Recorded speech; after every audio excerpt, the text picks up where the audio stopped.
What's up, Eric? Brant, how you doing, buddy? What is new?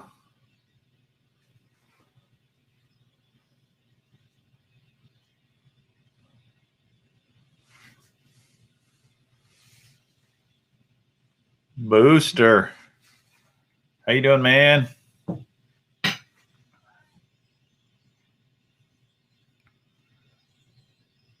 Jan's on. The little B. John Smith.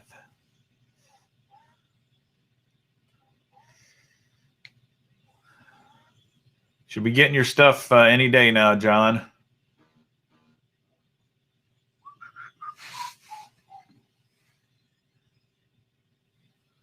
Nope, not yet, Brant, but it's on my list, man. Definitely got to be checking it out.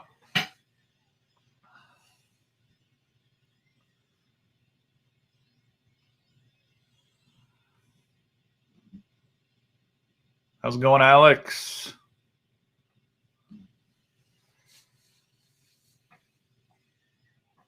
What is going on?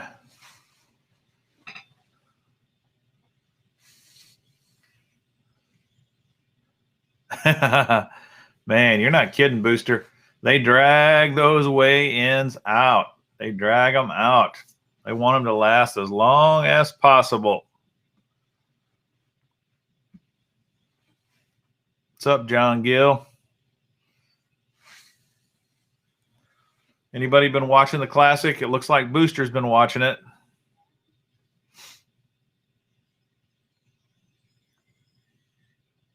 Wow, Booster. That's a pretty good record. 4 out of 6.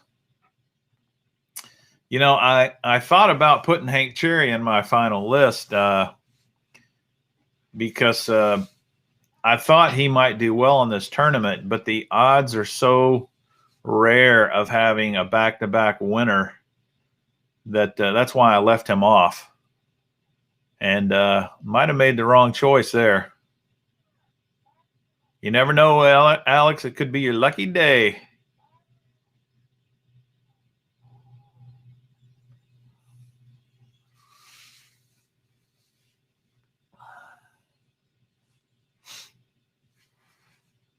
That lake is proven to be pretty darn tough.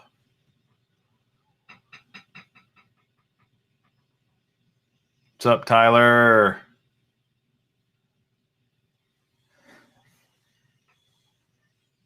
Yeah, man. I was thinking about, if you were ever in the position to fish something like a Bassmaster tournament, like the Classic, like if you won the Nation Series or something and got into it, would you rather fish a tough tournament like this one, or would you rather it be a tournament where everybody was on fish? What would be your preference if you were one of these new guys fishing the Classic? Would you rather it be super tough or everybody on them? The little B, I'm up to 355. 355. I got to update my count deal here, and I'll put it on the screen. 55.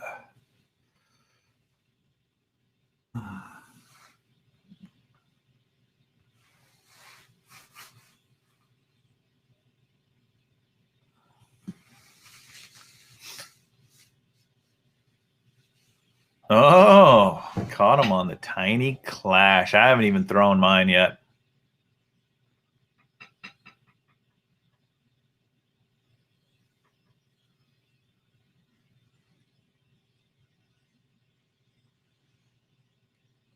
Yeah, most people are saying a tough one. One Alex is saying on fish, then you might get lucky. Well, you might get lucky, but I think having a really tough tournament increases your odds of winning by quite a bit because anybody can get lucky, even on a tough tournament.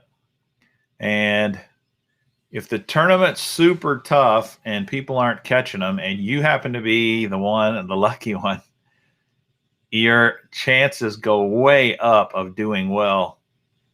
But if everybody's on them, man, I think your odds, especially if you've never fished it before, your odds are not very good. Little B, Tuesday had a ton of bites, caught 1 bass, 1 bluegill, lost several fishing the Ned rig. Thursday was horrible, only 2 bluegill.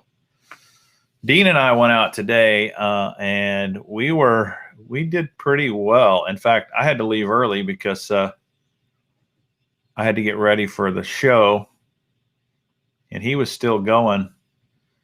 And the bite was pretty aggressive today, but the grass was super thick, so trying to fish around the grass and through the grass was kind of annoying.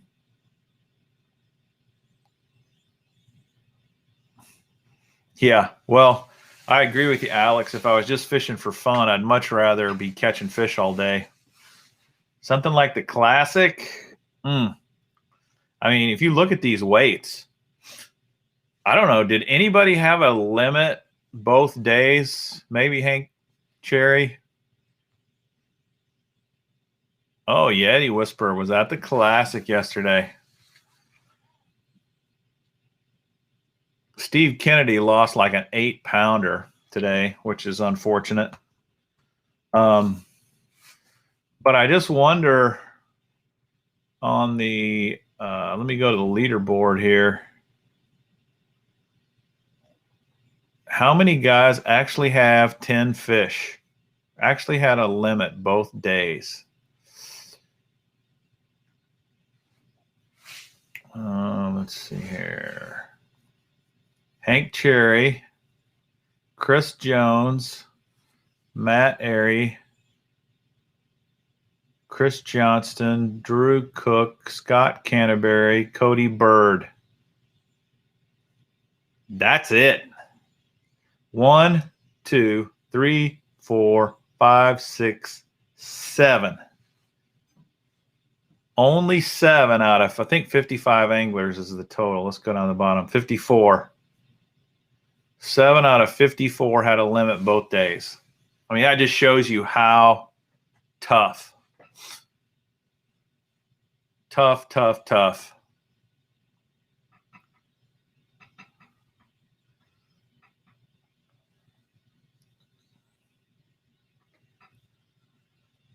Really be interesting to see if Hank Cherry hangs on, but I'm pulling for Steve Kennedy.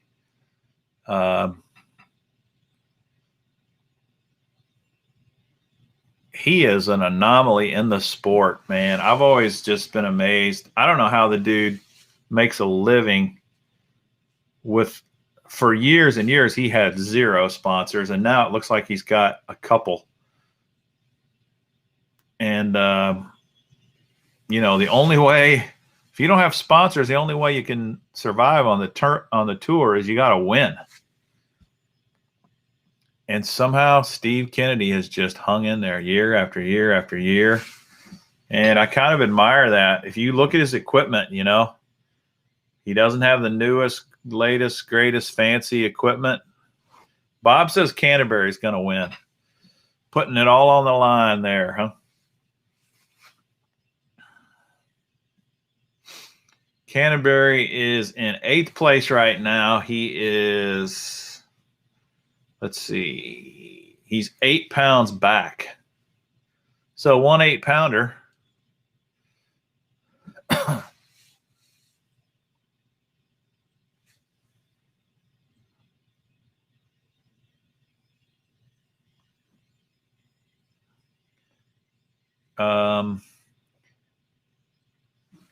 This was one of those tournaments too where like Hank Cherry is 4 pounds in the lead. Actually, he's almost 5. He's 4 pounds and about 12 ounces in the lead. Dude, if he just catches a small limit tomorrow, he's probably going to win. because a 5-pound lead on this tournament is huge. Now, I know it's Texas, and you can land double-digit fish. Somebody could land a 10-pounder, 12-pounder, or something crazy, and that would be a game changer. But it's 5 pounds that's a big deal. When you had so many dudes not catching fish, 0 fish or a couple fish. Let's see how many guys zeroed today.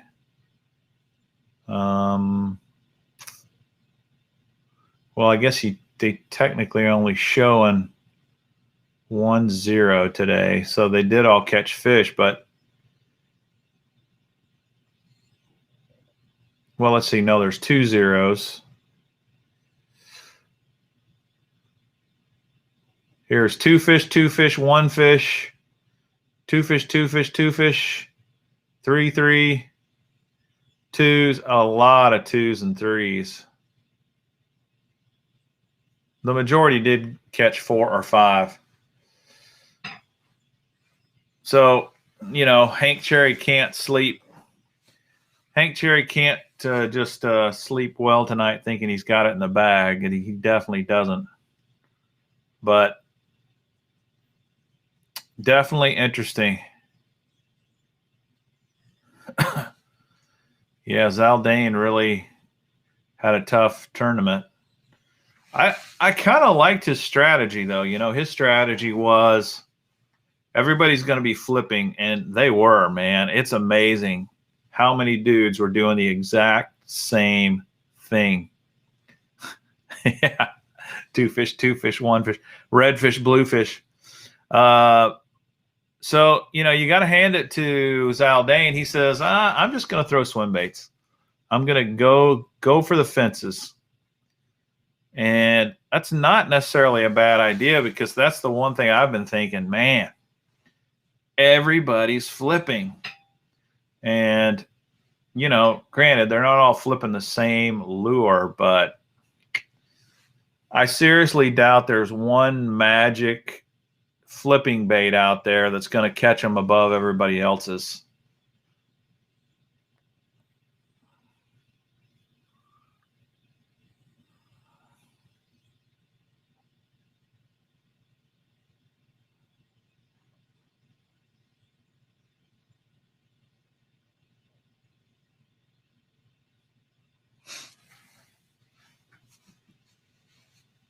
What's going on, Casey? Yeah, it's going to be fun to see who pulls it off tomorrow for sure. Hey, Theodore, how you doing, man? But I'm officially pulling for Steve Kennedy. And, man, I'm a Bama fan. I shouldn't be pulling for that War Eagle, but I like the dude, and I'd love to see him win it. Kind of sad to see. Violet says hi. Hi, Violet.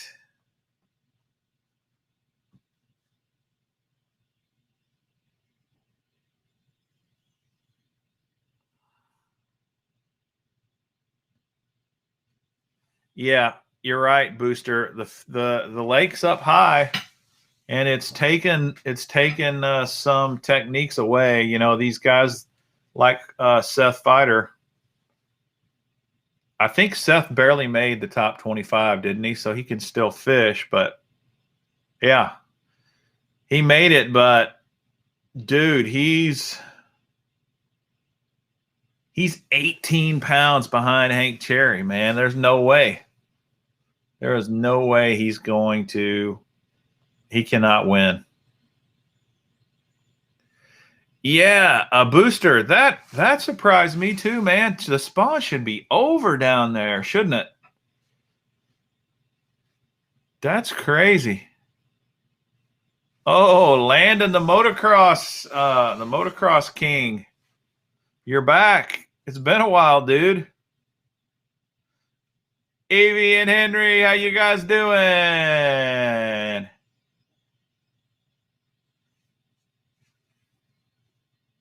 Did I get them all?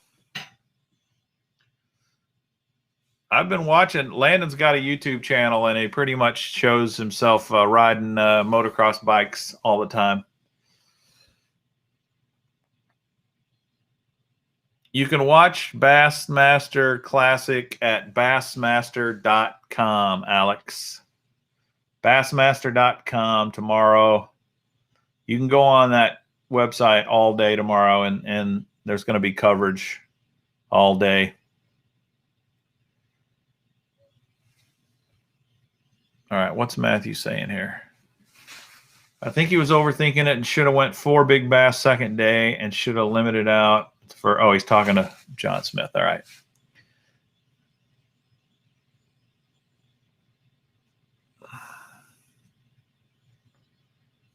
All right, I got to remember now, Motocross Kings is Landon.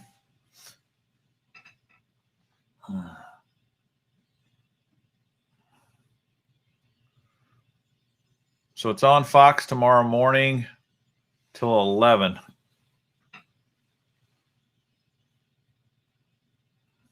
I'm ticked off at Fox because we don't have our Royals on them anymore. Can you believe it? Live in Kansas City Royals market, you cannot watch their games. Is that stupid or what?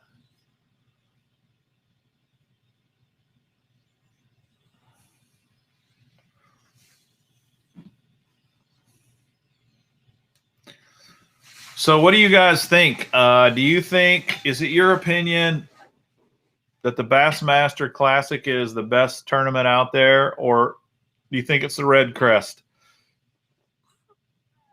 The Super Bowl of fishing, Red Crest or Classic? What's your opinion?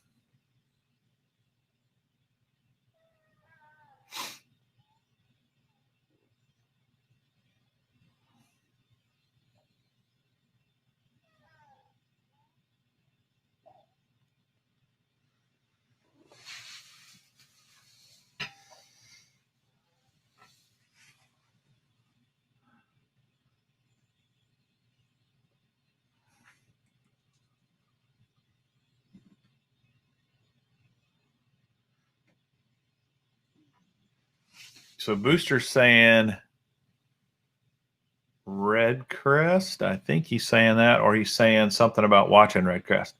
What's the best bass tournament in the world? Is it the Classic or is it the Red Crest? I think they called the first one the Red Crest Cup or something. I think now they just call it the Red Crest, don't they?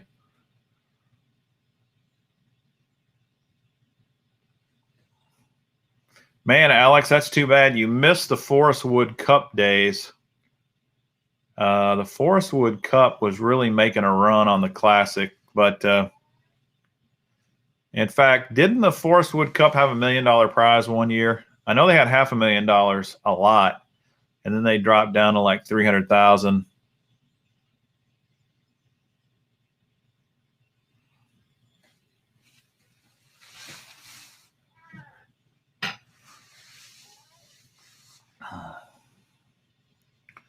Not getting many responses on that question. We'll go to something else. Booster saying the Red Crest is a stronger field. Yeah, so that's interesting. What makes a bass tournament the best tournament in the world? Is it the very best anglers, or is it the very best production? And I think Booster's probably right. It's hard to argue that Major League Fishing as a whole probably has the best body of anglers, the very best fishermen out there. Although the elites, man, there's some guys, you know, some solid sticks have come back, and then there's some other ones in there that are really starting to show they can really hang with the big boys. So I don't know. We'll see.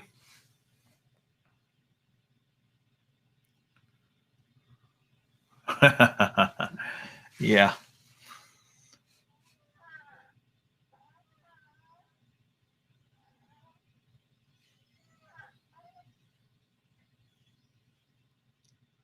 Yeah, you might be right, Booster. I think the production of the Classic is way better.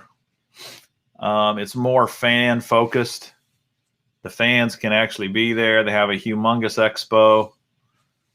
They've got the live weigh-ins. The Red Crest has a hard time including the fans. And so that's probably right. Better fishermen probably as a whole, just as a body. But the Classic is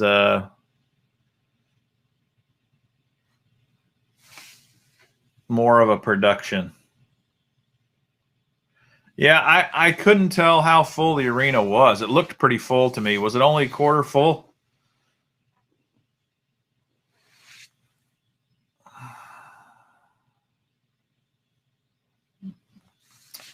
Red Crest, I think. Mr. Bass, did you get that Fish Arrow DRT collab wake glide crank on the hookup tackle?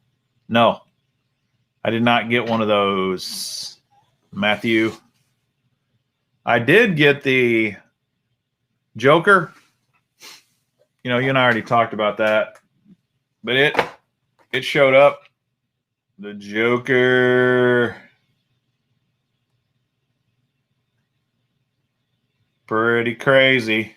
I've got another Joker here, right here. Different color, obviously. This is like, I think this one's called Baby Bass.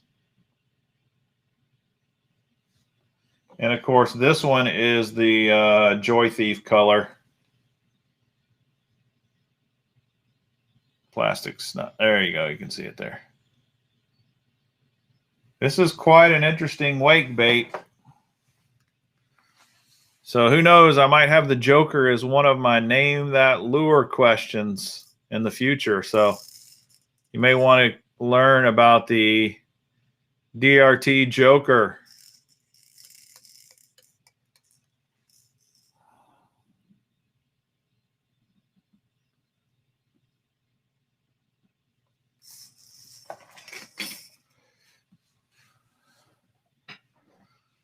Yeah, I don't follow soccer at all, Illuminathan.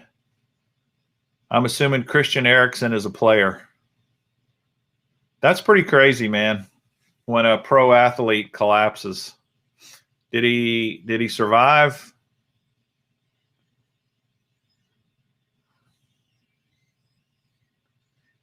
Yeah, the Joker's fat.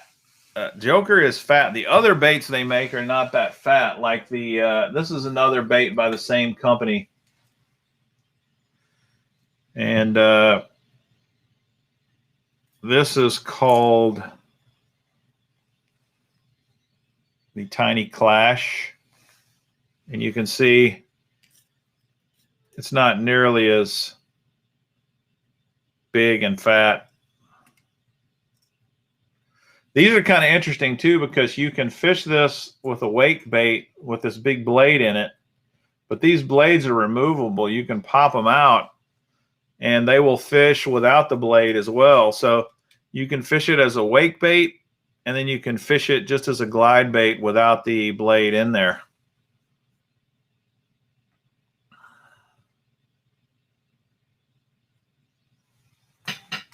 How much does the Joker weigh? Good question. The Joker weighs, man, I'm going to have to get a microscope here. 3 ounces. The Joker weighs 3 ounces. These Tiny Clashes are a lot lighter than that. And then here's another bait by the same company, DRT. This is called the Clash 9. This is, I think, their carp color. And you can see it's just a glide bait. And compared to the Joker in size, you can see It's a lot bigger than the Joker.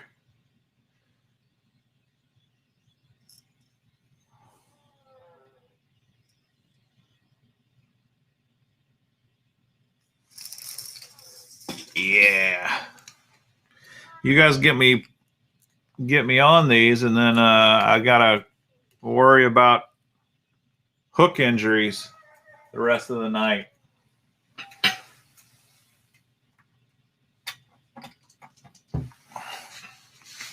My wife's not here to pull the hook out of my hand.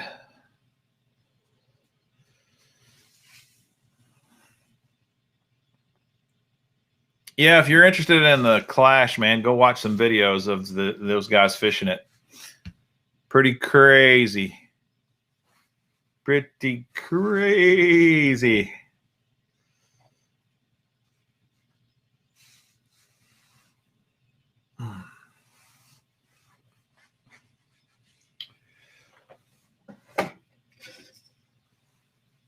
Look at this I got this week. I'm going to start doing some videos on coolers you can use for kayak fishing. And the Ego guys sent me this.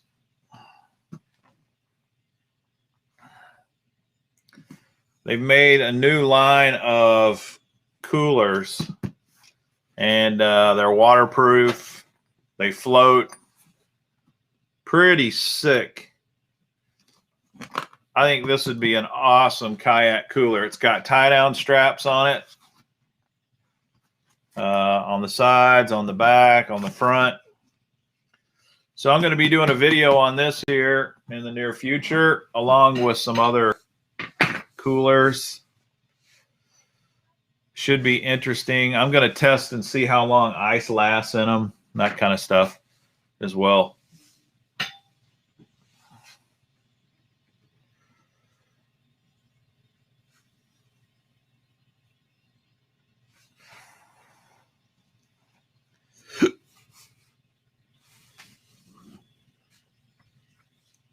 Yeah. You can also go to the website of the guy that the Working Class Zero guy, and he's got a lot of videos fishing the DRT Clash as well.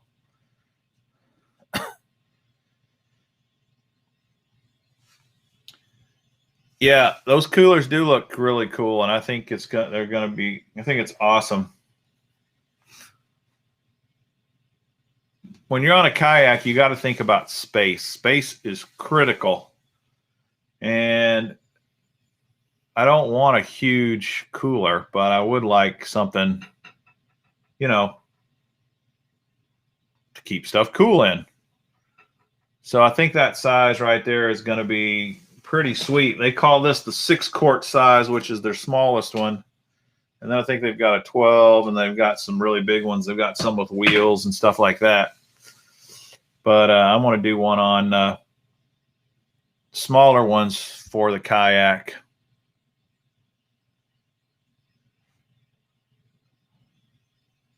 Oh, yeah, Matthew. You're right. Those Japanese dudes, what's crazy is, I think I've mentioned this to you guys before, they fish with these giant glide baits on the bank. And I would be terrified to throw these things on the bank because you're going to lose them and you're never going to get them back. But they definitely work fishing from the bank. You do not need to be out on a big boat to fish a big glide bait.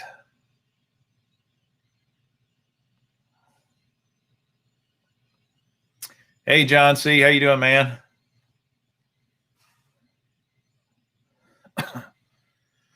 I actually kind of downsized because I have my Hobie PA14 and I've got a 12-foot Old Town now. So I've gone 2 foot shorter, and I like the shorter boat a little bit.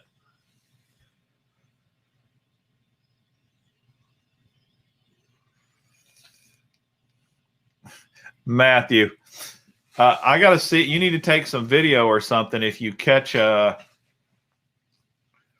if you're fishing DRT jokers or clashes from the bank. That's crazy. Crazy. Crazy, crazy, crazy, crazy, crazy. Yeah. So that's kind of cool. Getting a little bit of cooler action.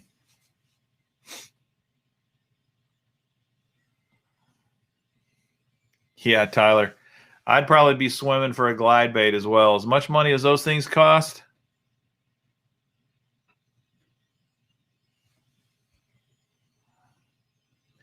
I think I've only watched one or two of his, Booster. I might have to check his channel out. Look at it a little closer.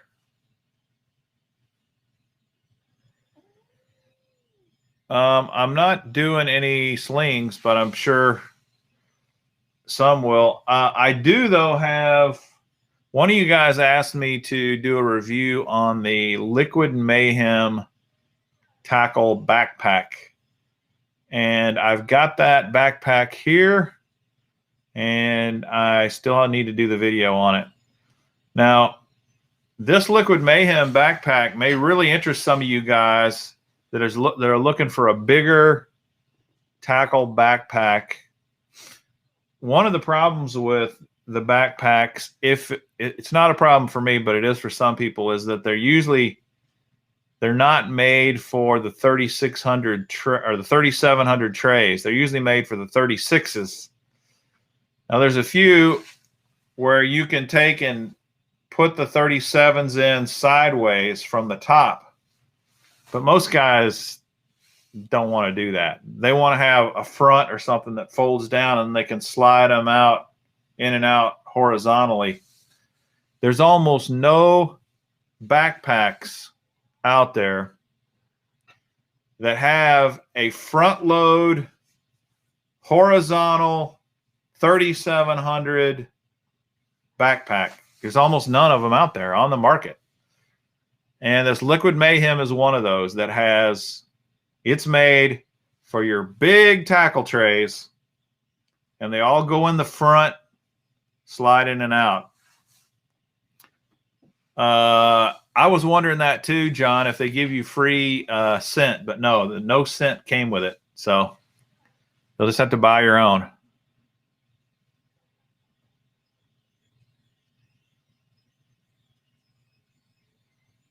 Bill, Hank Cherry is in first place, dude. He crushed it. He's almost 5 pounds ahead of the second place finisher.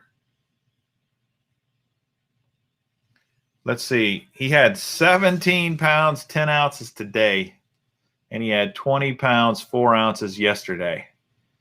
2 solid days. Now, here's one thing he is doing that nobody else appears to be doing. He's flipping and pitching like everybody else, but he's also catching a few fish on a jerk bait, on riprap, at the dam, just like he did at Gunnersville last year. And I don't know if it caught him any big ones, but it did apparently catch him some fish that he used for his limit today.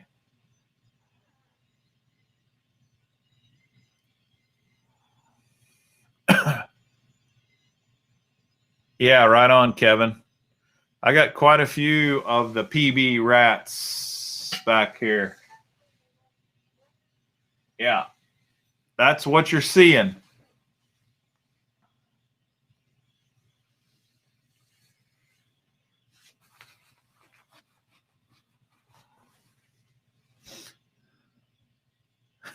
Frank, I'm right behind you. Take your scuba gear with you when you're throwing $100 glide bait or more. Some of these are really expensive. Which one of the ones I got hanging up here do you guys think is the most expensive? You guys can see most. Yeah, you can see all those over there. You can see most of these. Which one is the most pricey, would you say? Any guesses?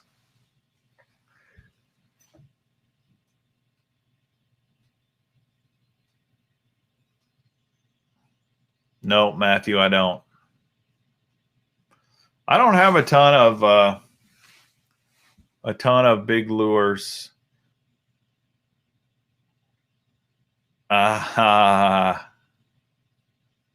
Nope. If I had the mother up here, but the only Roman maids I have are the negotiators, and they're pricey for sure.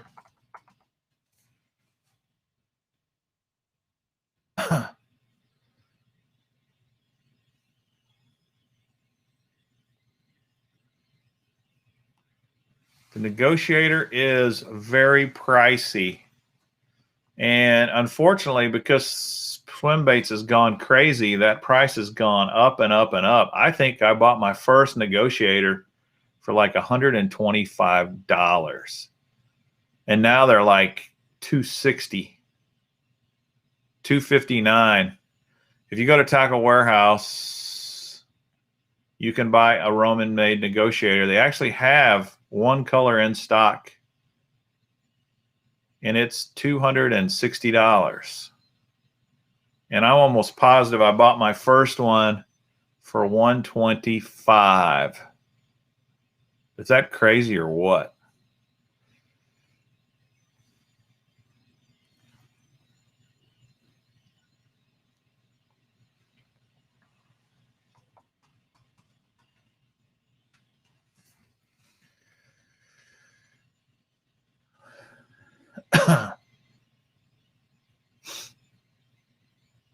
Okay, the Clash 9 is also super expensive in the used market, John.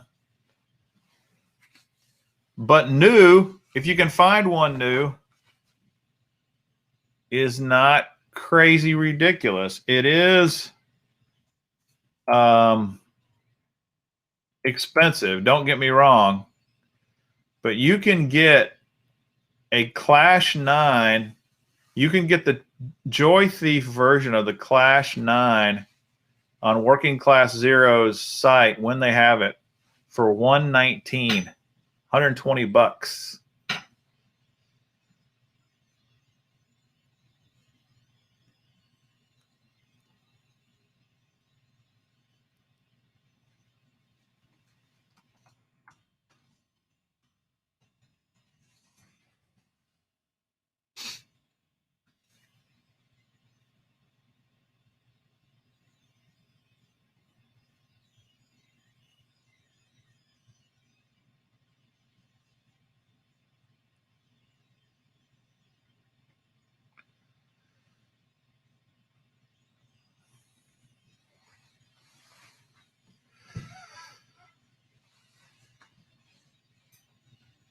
Yeah, so you're right, Matthew. It pretty much is kind of a dead heat between the negotiator and the Deps 250.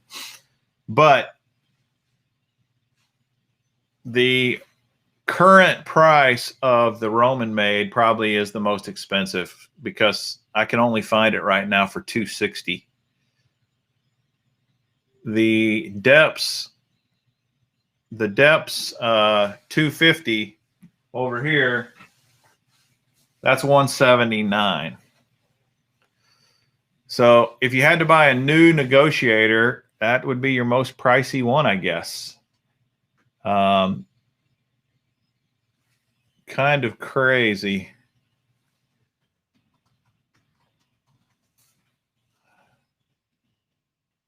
how much the negotiator has gone up in price. No, I don't have a Hinkle Trout Illuminathan. What's crazy about a lot of these swim baits is if you can find them new and buy them from a place like Tackle Warehouse, you'll almost always make more money when you resell it, if you resell it. because the secondary market is just insane on glide baits. It's just ridiculous.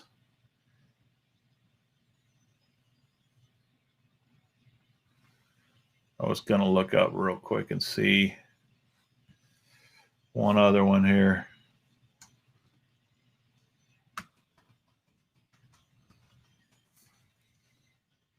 Do.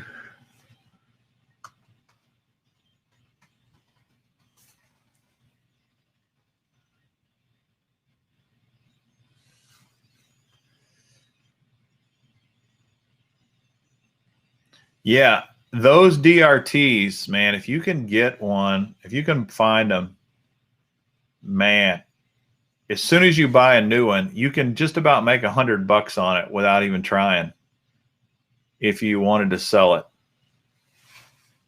Crazy how much those things go for. Yeah, you're right, Frank. The secondary market is out of control. Best affordable large soft swim baits. Are you wanting like one that's already rigged with hooks on it, like say this? This is one of the very best ones out there, in my opinion. You guys know what this is? I know some of you know what this is. Matthew, I'm sure, knows what it is. This might help you. There's a magnet right there. Yep, you're right, John. This is the Mag Draft. This thing is just a great bait. Great. The Mag Draft. And these aren't crazy. These are not crazy prices. Let's see what a Mag Draft that size goes for.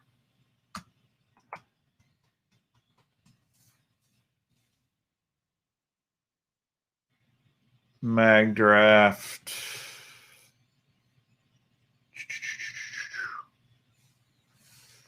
Okay, so the Mag Draft, the 10-inch is only $30, $29.99. The 8-inch is $25. The 6-inch is $13. And they're pretty durable. They really are. They hold up really very well. And I really like this magnet thing. This is an ingenious idea. And it really is surprising how well this hook will stay in there. Even on long casts, you can bomb this thing a mile, and the hook will stay in there. It's amazing. And then, of course, when your fish bites into it, this comes free, and it completely swivels. It just will swivel 360 degrees any direction, which is just great. It's fantastic for holding fish. You don't lose fish on that design. It for $30, man, or 25 if you're not going ginormous. It's a heck of a bait.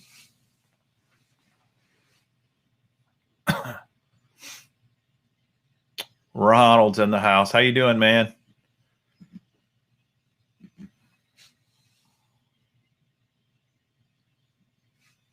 Oh, Henry is sending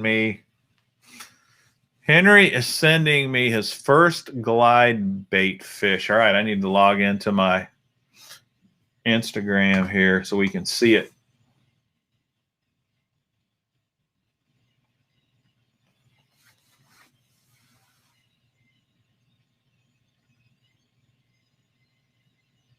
Dude, nice. Wow. That is a great looking fish. I got to show everybody here. Let's see, Henry, what lure is that? It's some sort of a bluegill. The river to sea. Well, that bluegill isn't a river to sea S-waver.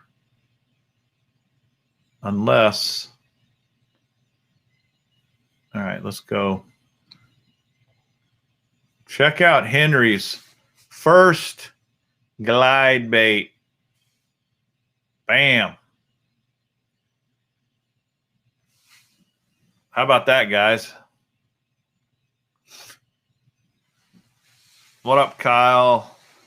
Did I get my package from that company? Which company are you asking about, Kyle? Check that out. His swim bait's right there. You can kind of see it's a bluegill swim bait. He sent me one other picture. I'll show you guys that in a second. Definitely a nice fish, Henry. The Fish Lab 5-inch bluegill wake. Yeah, that's what he caught it on. I was going to say, that's not an S-waver. Great fish. And guess what? He caught it from the bank. See, throwing a glide bait, a wake bait. You can do it. All right, let's look at his second fish there. His second fish. Oh, he's got several here. Look at that. Man. Did you catch a double? Really? I want to go back and see his comment. Did he say he caught a double? Caught my first glide bait. Caught 15 in 2 hours on the lab wake baits and the River CS waiver. Going to send an Instagram. Maybe he's just putting them both together in that picture. It looks like they're both hooked on the thing, though.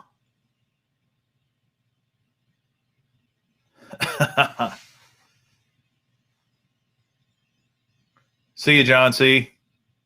Sorry you got to work when you could be talking fishing.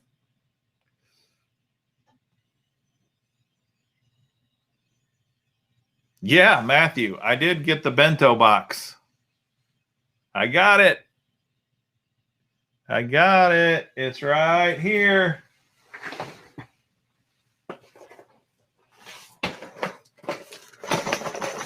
Bento. I got it. So how about that? All right, let's see. I think Henry sent me another photo too.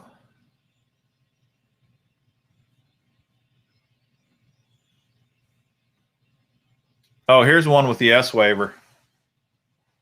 Looks like a perch color.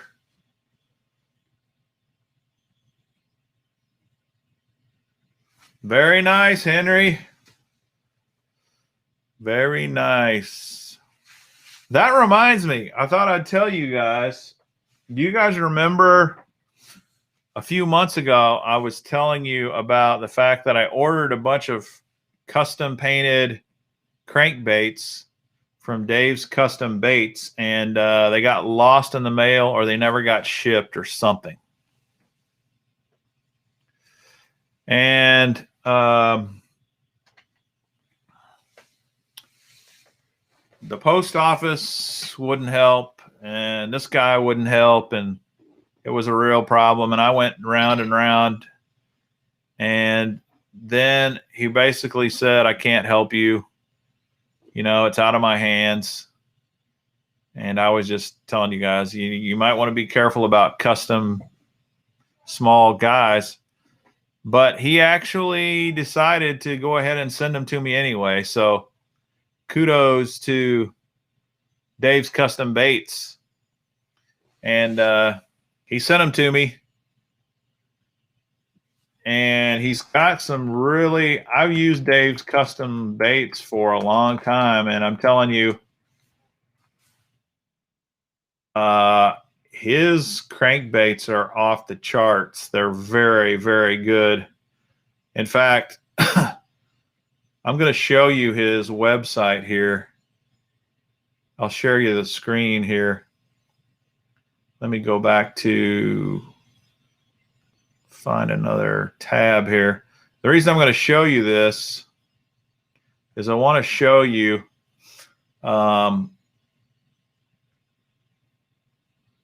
See this black market balsa he has on here? Those lures are amazing. These black market balsa baits. He paints these things all kinds of different colors, and they're a balsa crankbait. Notice they're very pricey because he hand paints them. But they are really, really, really good. I've been buying these for years. There's one color we throw a lot around here. I was hoping he would have it on the screen here, but he doesn't have it on here. It's like a light chartreuse, lemony sort of color. And I'm telling you what, man, those things, they catch fish.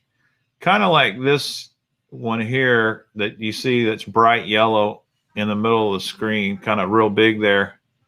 But he makes another one that's a little more subtle color.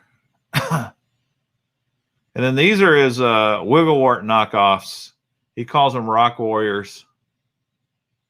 These are what I ordered from him. I ordered a bunch of these. But you can see some of his colors are pretty sick. He does very high quality stuff.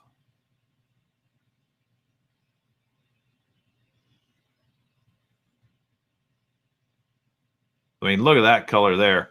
That color there, man, that's a fish catching color down here. Man, that's sick.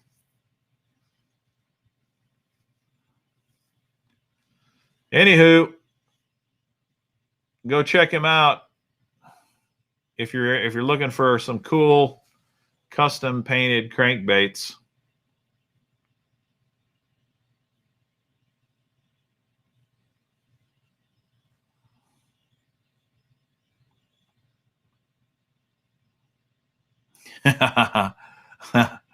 Yeah, something like that. But it was pretty cool that he sent them to me. I was pretty happy about that. Yeah, I got a bunch of monthly subscription boxes in this week. And so I've got several videos I got to do. Look at the ones I got to do here. I got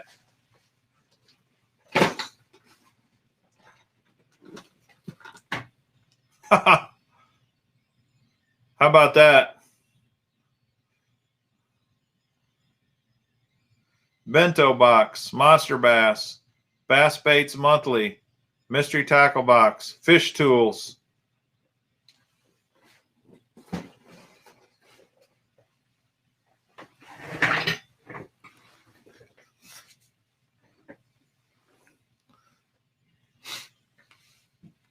I bet you, I got no way to prove this, but I bet you I do more monthly subscription box videos than anybody.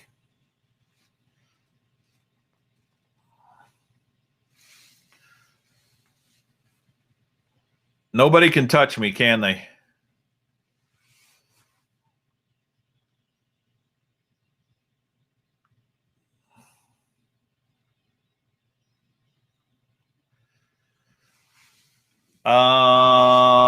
I've got it, Eric.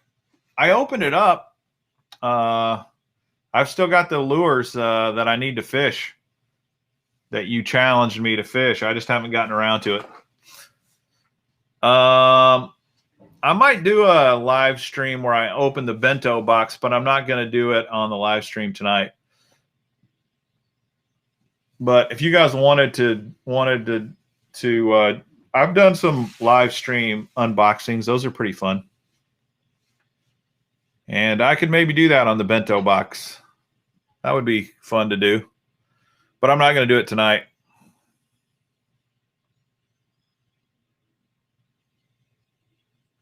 Yeah, I'm glad, Kyle. Funny you should mention that, because we're going to, tonight on our spin to win game, I'm going to do more of the name that lure, and we're going to be doing frogs, some frogs. So that should be interesting. Nathan, dude, I'm telling you, jackhammers, chatterbaits, they all do terrible around wood. You're going to lose them, man. That's just life. If you really don't want to lose them, then you need to throw something else. Because even the jackhammer, or even the ones that are made for heavy cover, like Picasso makes a heavy cover chatterbait that has a pretty good double weed guard on it, they're still going to get hung up. You're still going to lose them. Yeah, I love the scum frogs.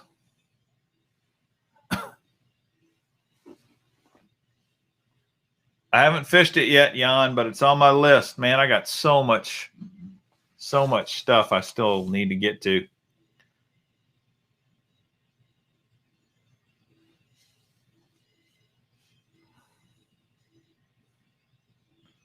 Huh. That's a good question to Little B. I don't think I've ever had that problem. Anybody ever have a chatterbait that isn't chattering? I've never had that issue. The only one I've ever had an issue with is that that one called the clickbait by Guggen. That one has given me problems, but most of the time I haven't had any chatterbait problems.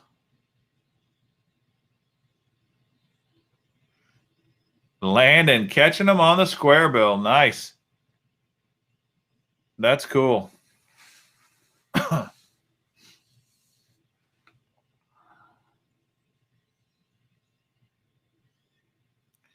That's weird because I've thrown a lot of the Project Z's and they've done fine for me, the Little B. I've never had any issues with the Project Z's. In fact, I think I may have told you I got one buddy, Noel, who pretty much that's all he throws are the Project Z's, and he's super picky about his lures. I mean, he is exceptional about quality and fine-tuning stuff and making sure it's perfect and that the hooks are perfect on all his lures, and he swears by the Project Z's.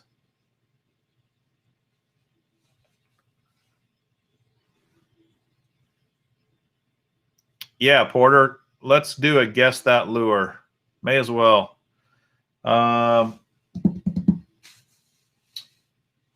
Okay, I'm going to try something a little different tonight, but the same. It's so I'm going to show you the lure, guess that lure, name that lure, whatever you want to call it. And then I'm going to try something different that might add a little interest to this here.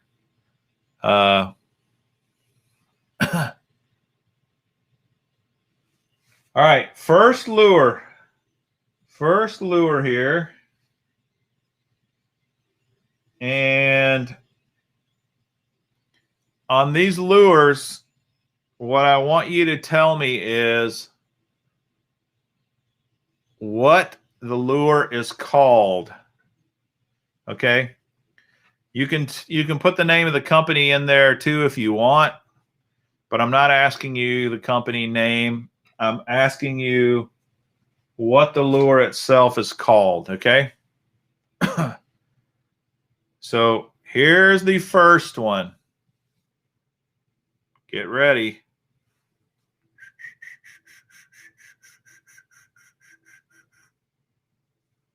Here it is.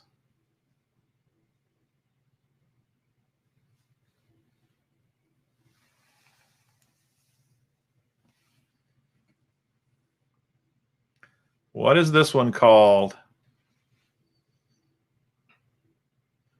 This is a popping frog, but that's not what it's called.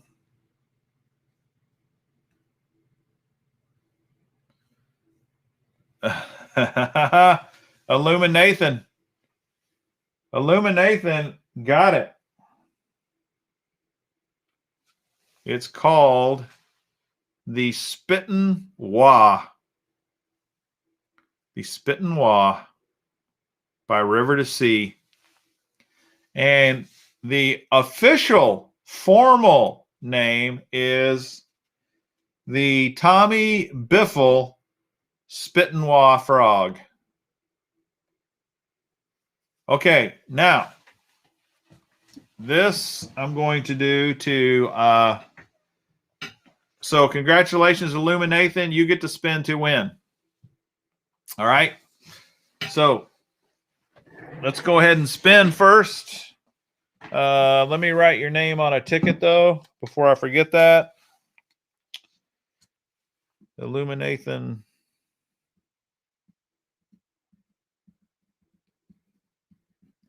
It looks like a lot of you guys don't know about the Spittin' Wah frog. Illuminathan 79. There you are. I'm putting your deal in the tumbler.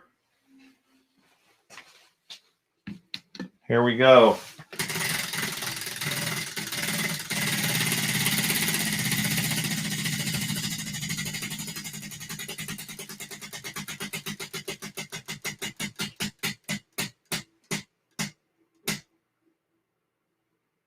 One. Okay. So, Illuminathan, you let us know if you want a hard bait, a miscellaneous, or a soft plastic. Now, here's how I'm going to mix this up a little bit tonight. Illuminathan, I'm going to give you 10 seconds. If you can name the color correctly, then I'm going to give you a free soft plastic. 10, 9, 8, 7, 6, 5, 4, 3, 2, 1. What's this color called? Illuminathan.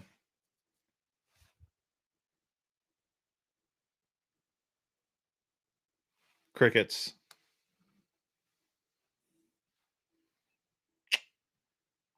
Is 10 seconds too fast? He didn't get it. Oh, wrong. Powder. He said powder. Anybody know what it is? Just for the fun of it. No prize.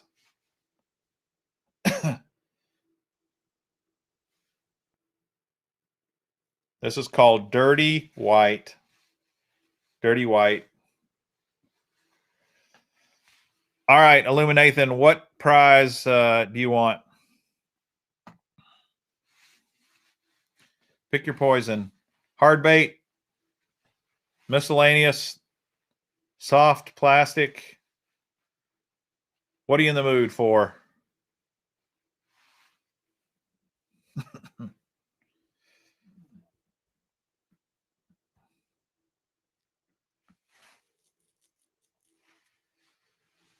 He wants a miscellaneous. Okay. All right.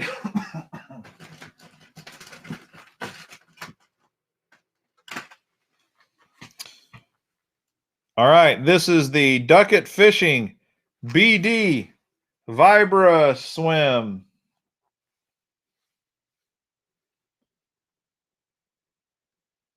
And this is 1/2 ounce white chartreuse. Anybody fished with that thing before? Anybody know anything about it? I got to go on here and write your name down so I don't forget you. Don't forget you, Illuminathan.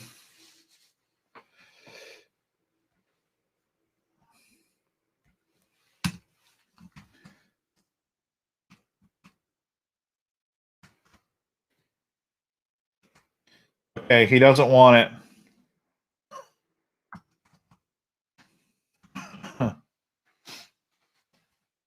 All right.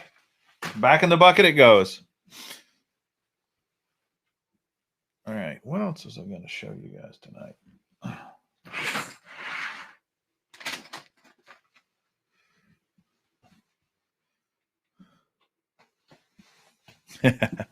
Hey, to each his own, man. You don't have to like it. It's fine.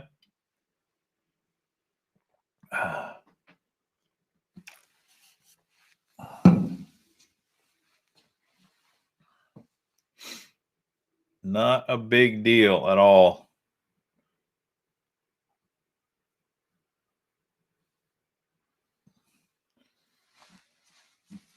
Okay, so that's what I'm going to do tonight. I'm going to show you a lure like this, and then you're going to get 10 seconds to give me the color. And if you get the color right, I'll give you an extra soft plastic free, because I got a lot of soft plastics at the moment.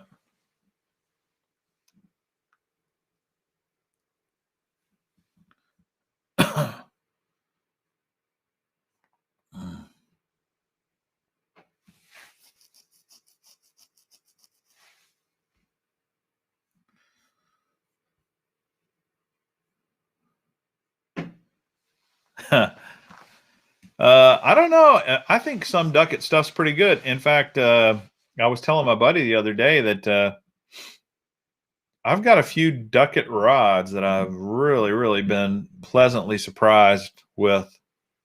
I've got one swim bait rod by Ducket. It's the man, I can't believe the guy's name just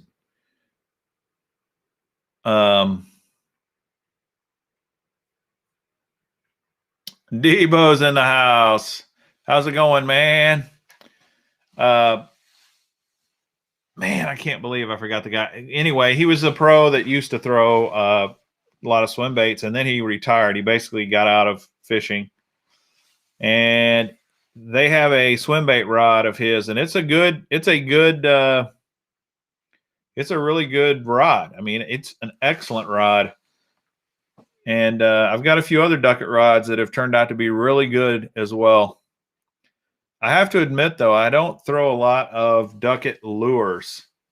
With the Champions Club box that I get, they have ducket lures in there sometimes, but most of the time when I've been getting those, I've been putting them in the buckets. So that's pretty cool. Hey, guess what, guys? Debo and I are going to be doing a tackle swap video. If you guys remember, I've done that with Get Your Fish On, and I did that with Burley Fishing. And so Debo and I are going to send each other some lures and do one of those tackle swap videos, which should be fun.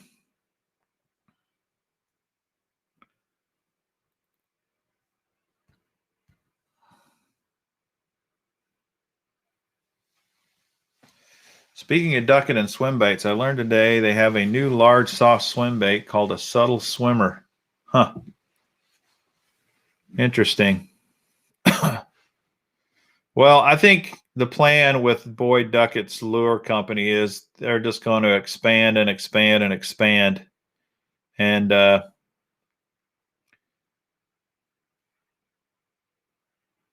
yeah, you're right, the little bee. It's going to be pretty sick because I got some pretty cool lures I can give him, and yeah, Devo, man, I got some warts. I got a lot of warts. Maybe I'll send you one of those super sick warts. If I do, though, it would definitely break the old $50, the old $50 deal, man. That's the only problem. I got so many cool stuff I could send you, but the stuff costs a fortune. Like one of these PB rats, man. These things are off the chains. A little more expensive, though, than the $50 tackle swap. That makes it kind of unique, you know, trying to come up with enough cool and interesting lures for just $50. Yeah, Justin Royal's got a cool channel too. I wouldn't mind doing a tackle swap with him. He's a 6 cents dude, you know, so probably he would send all 6 cents lures. All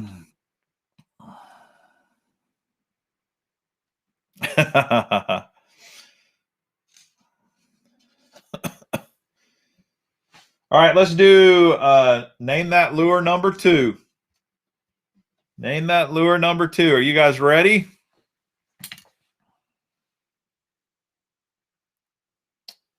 Here it is. What in the world could this be?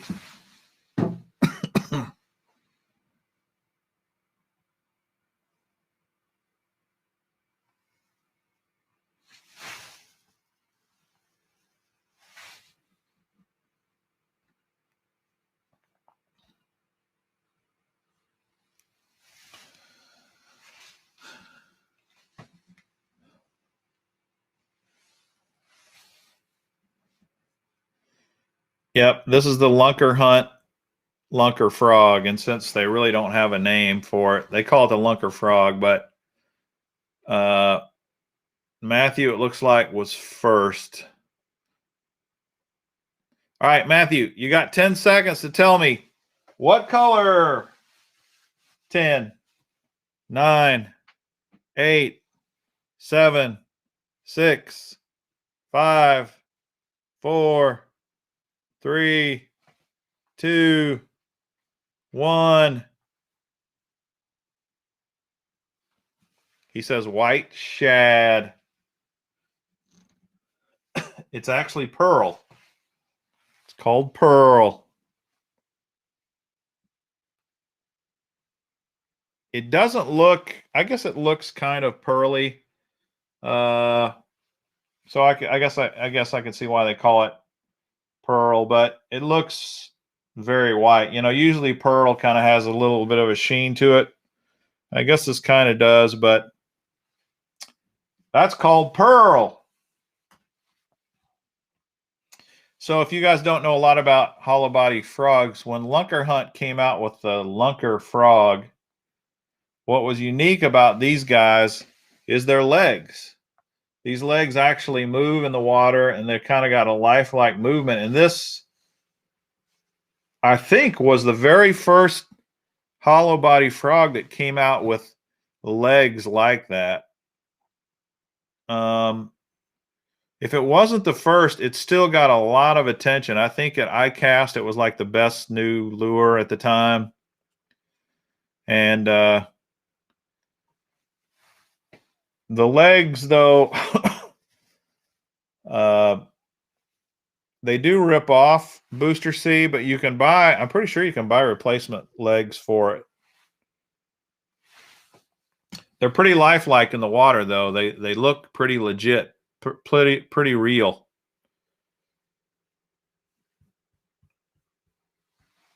Okay. Matthew. I got to get you a ticket.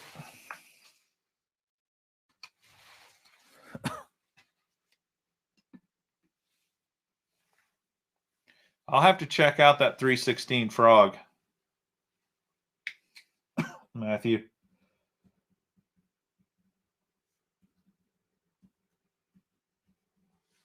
All right, Matthew, here's your ticket.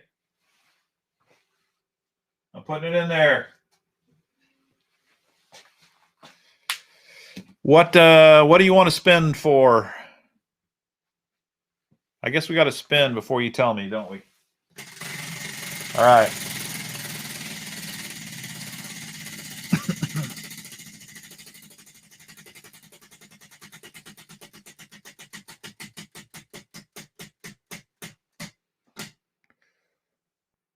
One.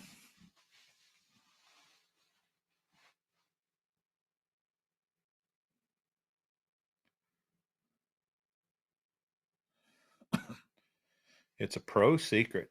The 316 frog. What does 316 mean? The only thing I know about 316 is John 3:16. Is that what it's about? The Bible? Matthew wants a hard bait.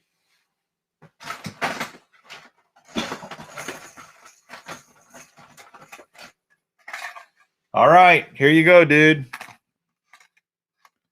This is, look at this. Lucky Craft lipless crankbait. Super tiny. It's the Bevy Vibe 50 SP. This is Ghost Minnow. It's only 2 inches long.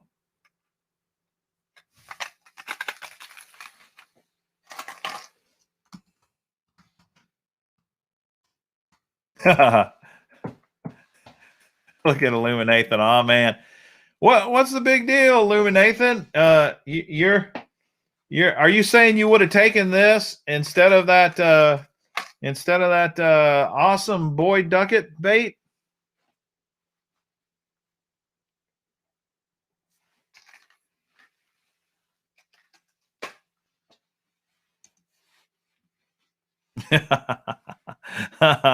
Hey, it's the luck of the draw, man.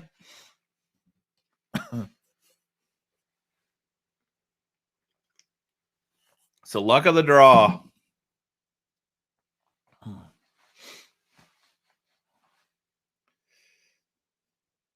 Congratulations, Matthew.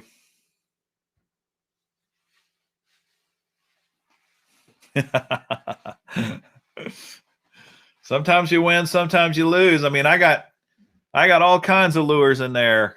Some of them are high dollar lures I put in there. Some of them are high dollar lures that people send me, like C Big Hill. He sent me a lot of great stuff, as have other guys. And then sometimes I've got I have a lot of stuff in there from these monthly boxes, you know, because I get so many of them. Sometimes, what's old Kenny Rogers say? No one to hold them, no one to fold them.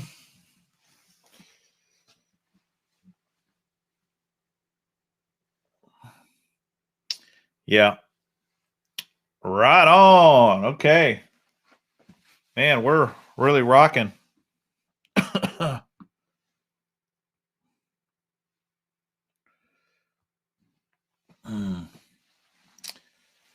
Who's been catching fish this week? I caught a ginormous fish the other day. And this is something good to keep in mind. The big fish, it seems like the big fish look for isolated places to hang out and to hide. What I mean by that is, if you go down, I know we got a lot of pond fishermen here, a lot of guys who fish the bank. If you walk the bank and you start catching fish, you need to pay attention to what is going on with the fish. Like, what part of the lake or pond are they actually biting on, and what is it about that piece of, is there a brush pile there? Is there a rock there? Is there a little point there? Time to block Austin. Let's see what. Yeah, we had a few last week. We had to shut down, didn't we? Anyway, one thing you'll notice if you're really paying attention to the fish, if you're really paying attention to them, you'll start to see patterns. And one thing that Dean and I noticed today is we were catching lots of fish, but they were all about the same size. All about the same size. And no big fish. Well, I guarantee you there's big fish in that lake. The problem is we could not find that special, unique, isolated spot where that fish might be hanging out. The other day I was catching them really good, and I was catching some really nice fish off brush piles. But I realized after catching so many fish on these brush piles that the odds were that there's just not going to be a big fish around those brush piles because there are just so many small fish around those brush piles. Not to say there couldn't be one. So I started asking myself, where else around here might there be an isolated spot away from all the brush piles, shallow brush piles, where there might be a big fish? And I thought about this place where there's a little creek channel, and the creek channel, you know, kind of comes to a V like this. And right in the center of that creek channel in one spot, there's like a big tree down in there. And I've caught big fish by that tree before. In fact, I rarely catch little fish over there. So I went over there and dropped my worm down in that spot, in that isolated spot, completely away from where all the other fish were at. And sure enough, that's where that big lunker was at, just hanging out. And that's one thing to think about. If you're trying to find a big fish and you just keep catching small fish, ask yourself, where is another spot I could go look for that big fish? Where is an isolated, solitary place where a fish might hang out, getting away from the pressure of the fish, the fishing?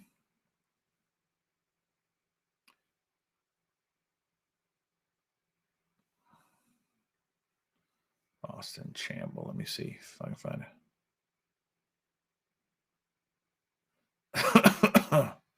All right. We'll block him. All right. Took care of that.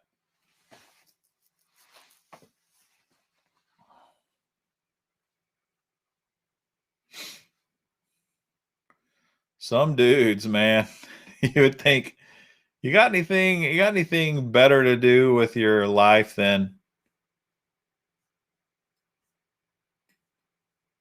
cause trouble on a live stream? Come on.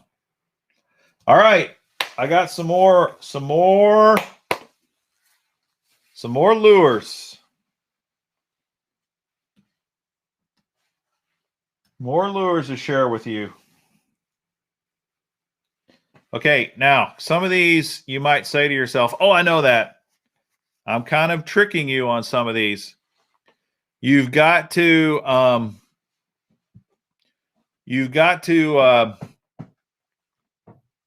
look at these lures and try to find out the real name. What is this thing called? What is this lure called?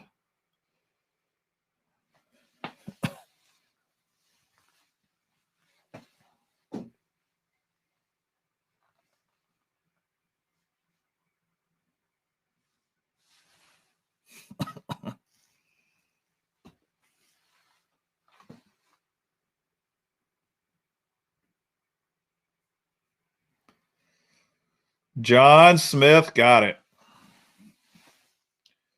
Trophy frog. Who makes the trophy series frog? Right, James. Scum frogs.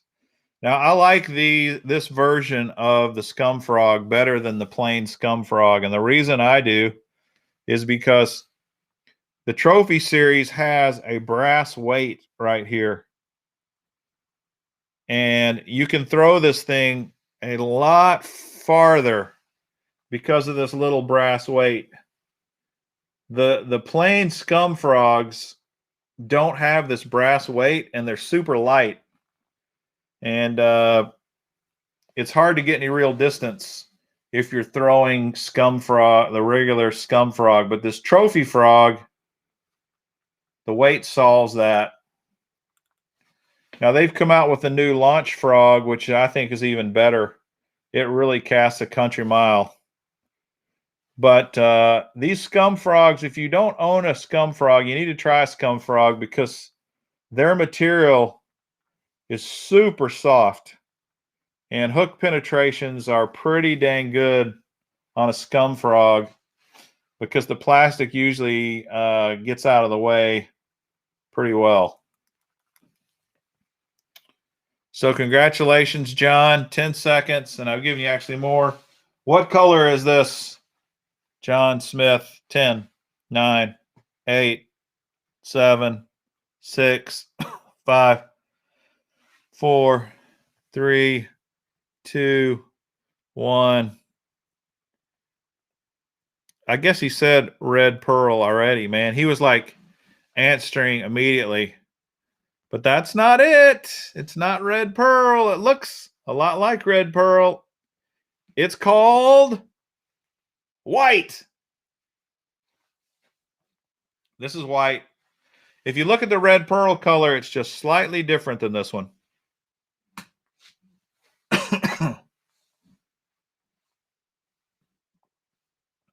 Okay, so we will spin for John, but if you guys remember, I made an announcement last week regarding my prizes for my Canadian friends. I'm no longer sending you baits, guys. Sorry. I'm going to send you electronic gift cards. So this is how this is going to work, John Smith, because you're one of my Canadian friends. We're going to spin the wheel just like we always do. If it lands on a 1, you get a $5 gift card. If it lands on a 2, you get $10. If it lands on Mr. Bass, you get $15. Okay? That's how that works.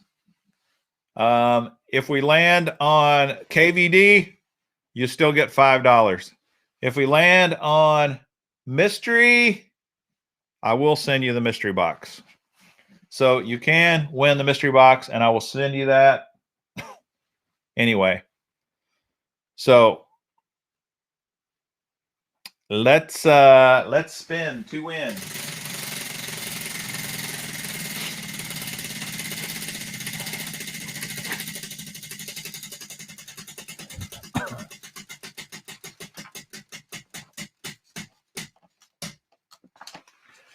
KVD. All right.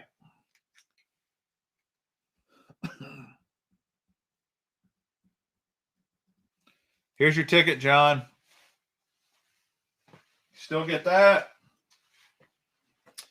And then I will send you your $5 gift card to your email address, which I already have.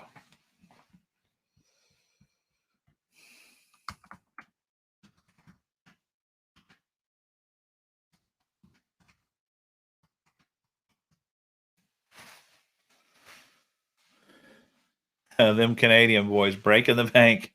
Yeah, unfortunately, the shipping, it wouldn't be bad if these Canadian guys weren't so darn smart. But they're super smart. And we have all, the one thing we have proven through the Mr. Bass live streams, we have absolutely, without a doubt, proven one of two things. Either Canadians are much smarter than Americans, or, yeah, $500 Canadian. $5 US gift card is $500 Canadian. Yeah, the exchange rate's not that good.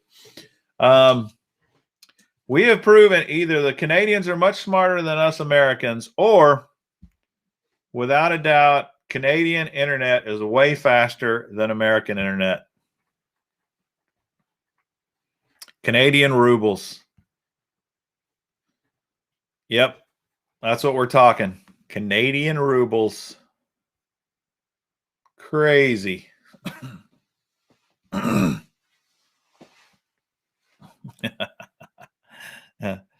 Yeah, John. You guys lucked out because I'm giving you a $5 US gift card, not 5 Canadian. You could get really rich with these gift cards.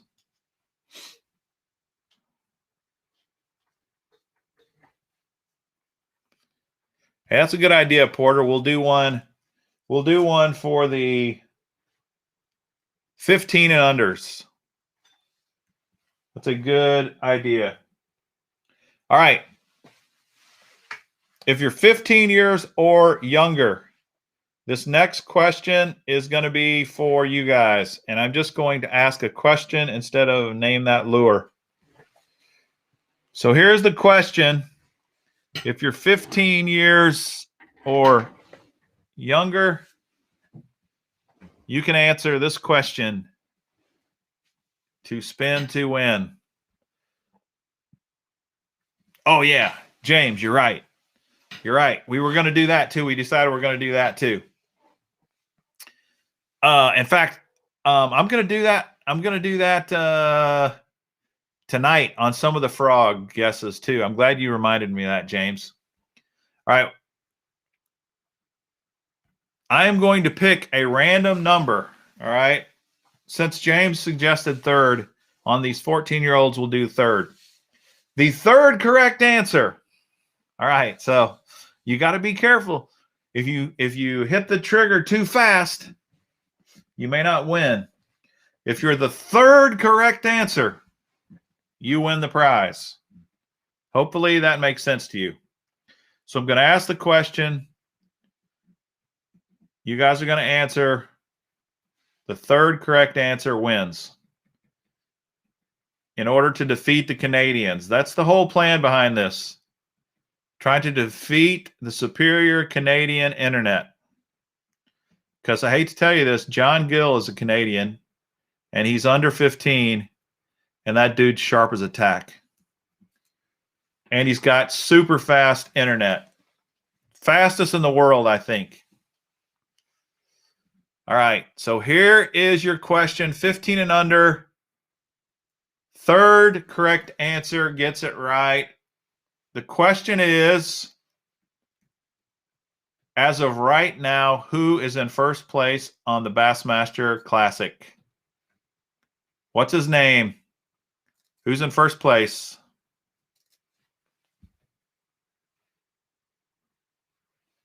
Feel free to answer. Now they're all going to hold back and not answer until they see one or two answers. All right. Illumin Nathan's got the first. We'll see here. They're all going to wait. They're going to. It's part of the strategy, which is fine. I can just talk and chit chat. Can take a little drink here.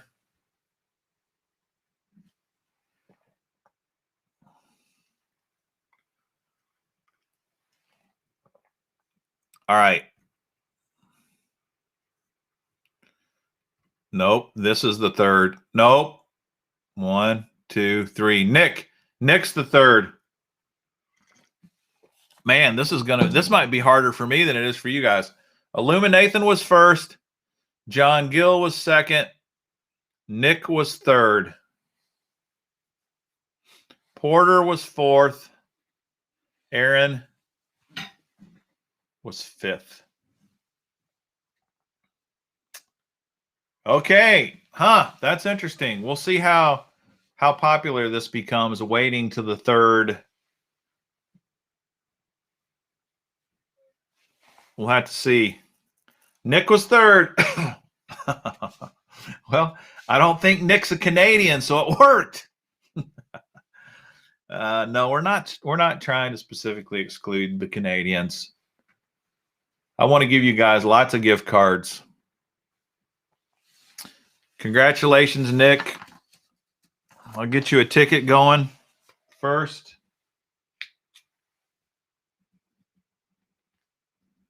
And then we'll spin.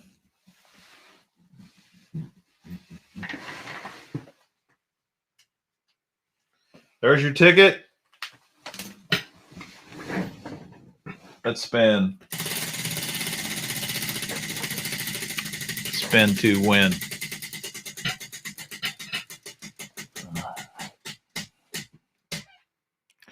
KVD twice in the same night. So you get something out of the KVD crate.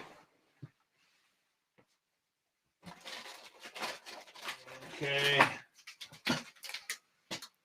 All right. It's funny. This is one of my few lures in the KVD crate that doesn't actually have KVD's name on it. Strike King, Rage Tail, Rage Craw.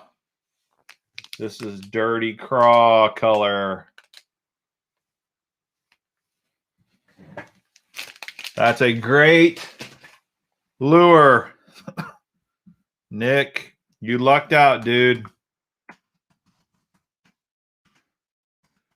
Rage Craw.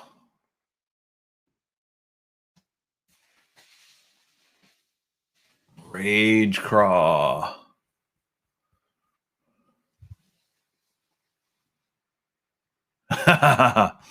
Well, who knows? Maybe I'll surprise you guys sometime, and I'll give every right answer a prize. That would be crazy. I'd have to have a lot more prizes in my buckets if I did that. But who knows? We might mix it up. Lou and Nathan, Lucky Craft, Strike King, and Duckett. Man, you're gonna insult Boyd Duckett, man. He's gonna be mad at the. He might come after the Mr. Bass show if you make it sound like Duckett lures are inferior to Lucky Craft and Strike King. I bet he would disagree with you on that. For sure. He'd be like, what do you mean? I own Major League Fishing. Of course, everything I do is better. My lures are way better.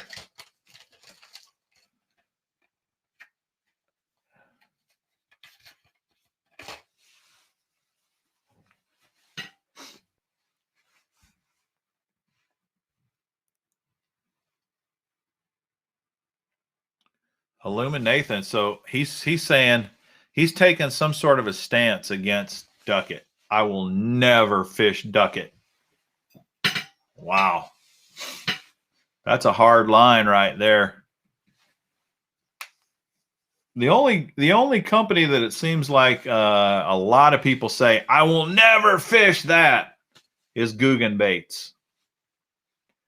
There's definitely a lot of guys out there that have said, never will I fish a Guggen lure.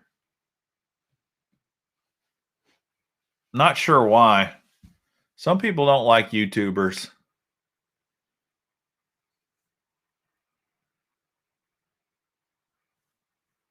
Hey, the little V. That might be my new growth strategy. Pick a fight with Boyd Duckett. Get noticed. Hit 6,000 subscribers pretty darn fast. That might be a good strategy. Yeah.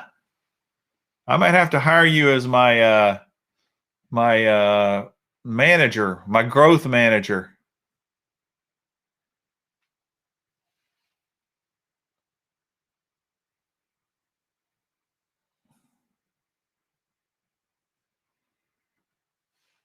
So Matthew's like, he will never fish Guggen. Guggen plus social media driven, overpriced, fragile crap. See, there's one. Texas Huntsman. He knows his stuff. I've seen he answers a lot on here. One thing about fragile, I've noticed this on some of their soft plastics. I've heard other guys say this too, that they fall apart pretty quick. I haven't fished a ton of them, but I have fished some of their Guggen Ned worms, and they don't last very long at all.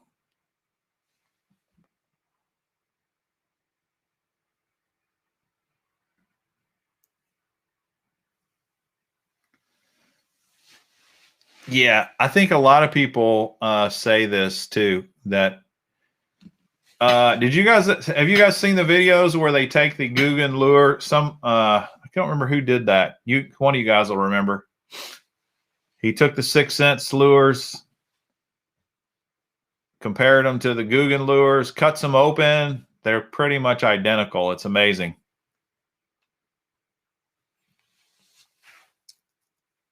I can't say for sure, but man, that video looked like, holy cow, these lures look exactly like Milliken did it. These lures do look exactly like 6 Cents lures, and they got Guggen name on them.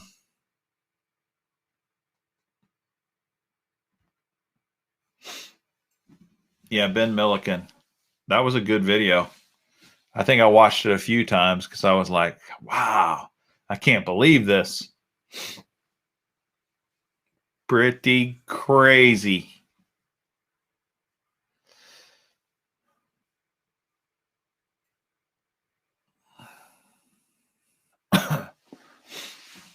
It's really hard for here's what happens. This is just kind of a blanket statement, but it's pretty true on a lot of stuff.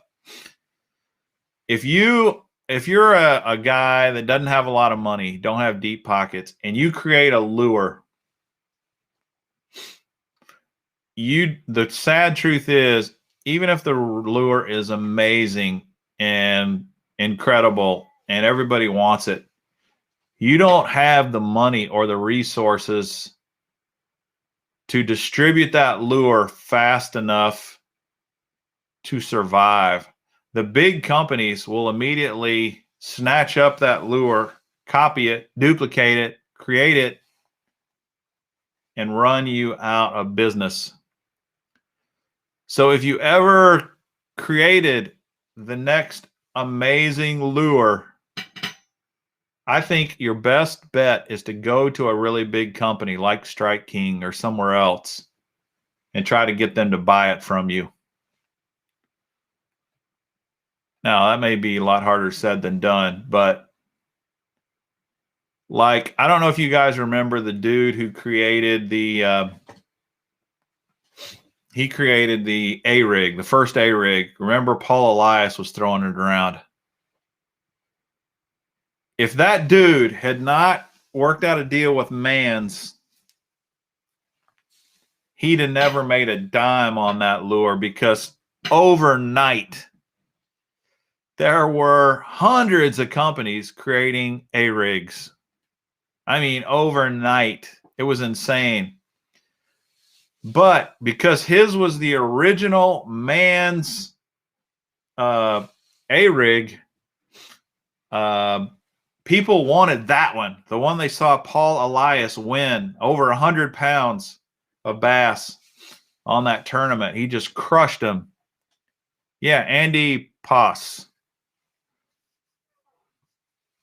Everybody wanted that specific A-rig, and it took a while before guys started buying the other ones. And the only reason guys went and bought the other ones is the Andys were sold out everywhere. And that opened the door for these other companies to start selling them. But dude, even if you get a patent, you don't have the money to sue the company. That's the problem, and they know it. Companies will make a complete copy of your lure, even if it's patented, because they know you can't come after them.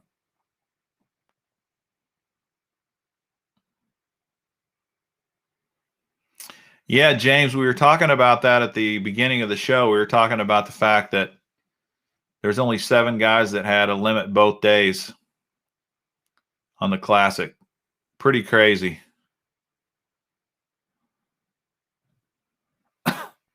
Yeah. Yeah, see, I don't think many people say that much, Texas Huntsman, but what's love and fair, what's fair in love and war, is that what they say? It's kind of the same here. You can say, those Guggens, they ripped off 6 Cents, but there might be a case that 6 Cents has ripped Apollo off sometime or whatever. I mean, I'm not saying, I don't know which lures you're talking about in particular. I'm just saying this is the way the game's played. It is the way it's played. So you just gotta, It's kind of an interesting thing to talk about, obviously, because good luck trying to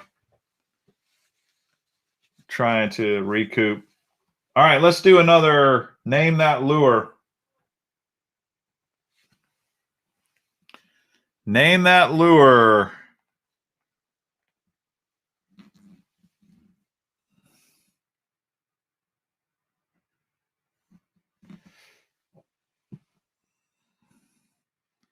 You're right. Missouri, you can have 3 hooks on an A-rig.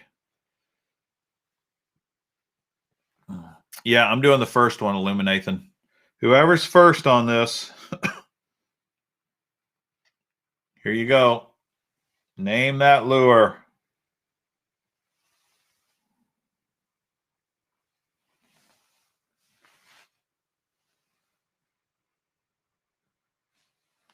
That's the belly. That's the back.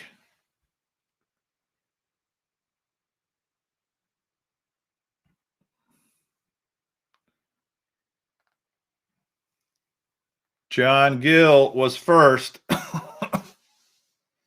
It's the poppin' perch. Okay, John Gill, you got 10 seconds to name that color. 10, 9, 8, 7, 6, 5, 4, 3. Woo! Look at that. John got it right.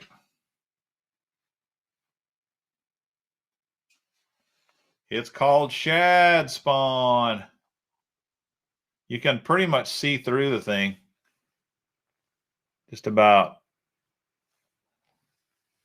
Pop and perch. All right. Congratulations, John Gill.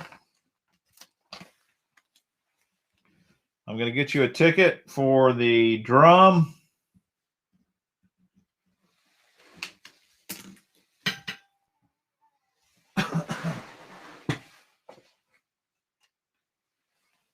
Here we go.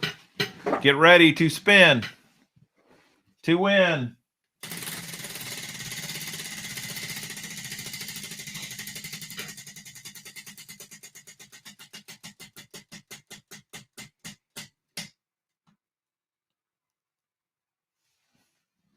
Wow.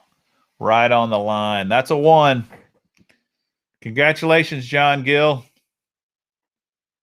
You win a $5 gift card, and you get a second $5 gift card because you got the color right. So I'm going to send you 10 US dollars gift card.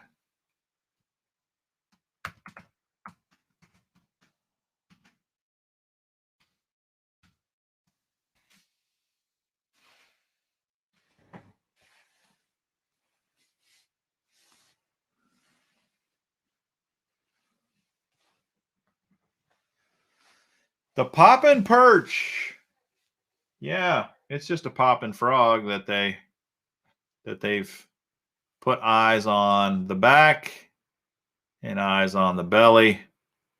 And then they make the tail on this is not like skirt material. It's just a big piece of plastic that they've cut. Gives you a little different action.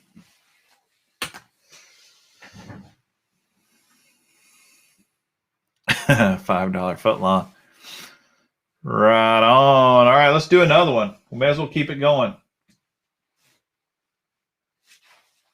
Yeah, I wonder if you guys will know this one. All right, I'm going to do the second right answer on this one. Second right answer gets this one. Here we go.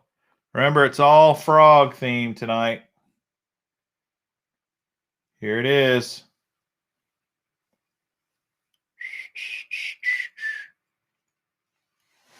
What could it be? Number 2. Number 2 gets it.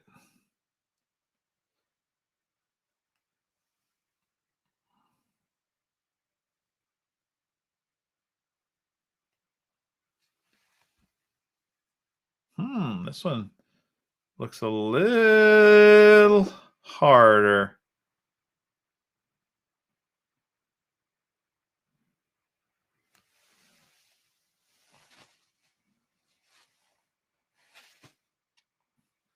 I don't see a right answer yet.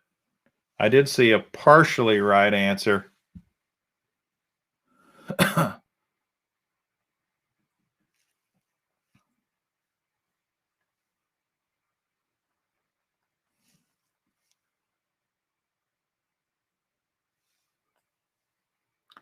It's not the Bobby's Perfect Frog.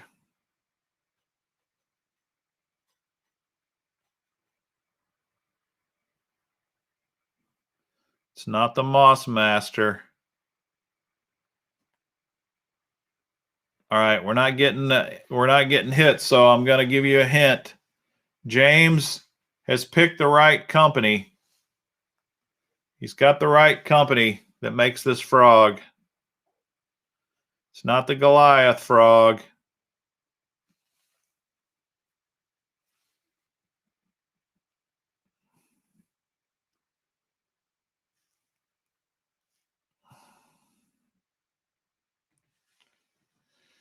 You're close, James. You're close.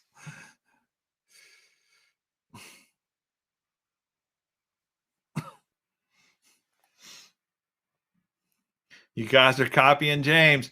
He's almost there. Almost.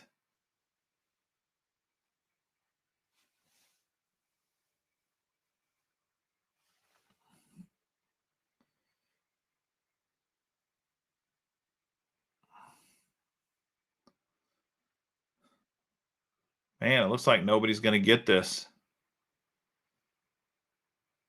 James is so close to the right answer.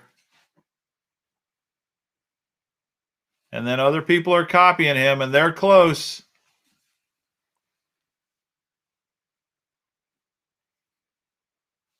Man, I may just have to give it to him.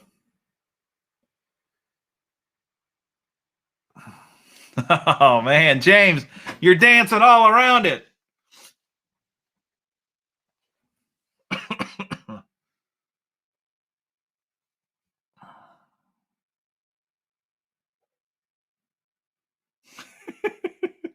Man. All right. I'm going to throw out the second right answer because I'm not even getting a first right answer. But James has danced around it so much. I'm going to give James I'm giving James the prize on this one.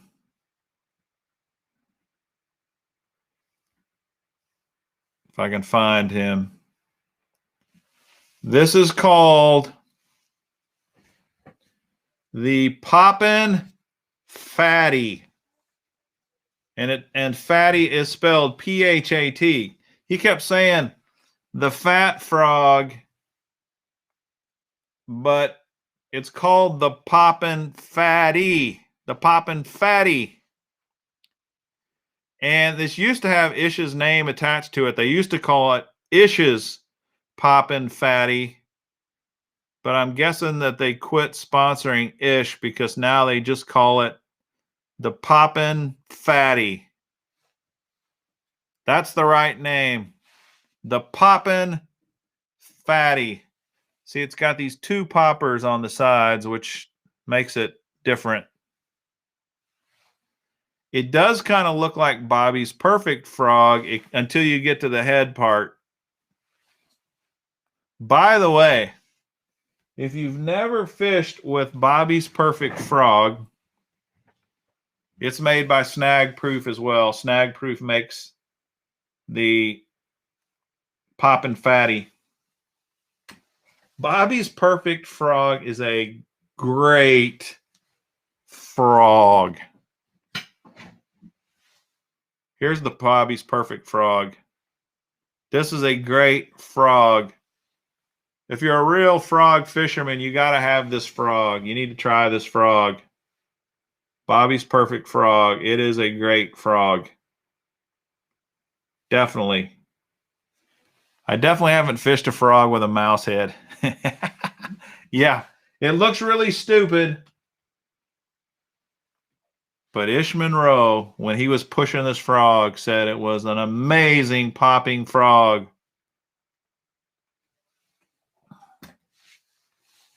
The poppin' fatty, James Barron.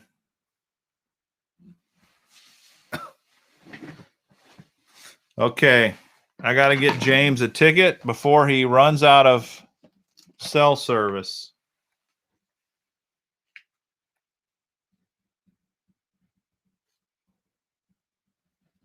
James Barron.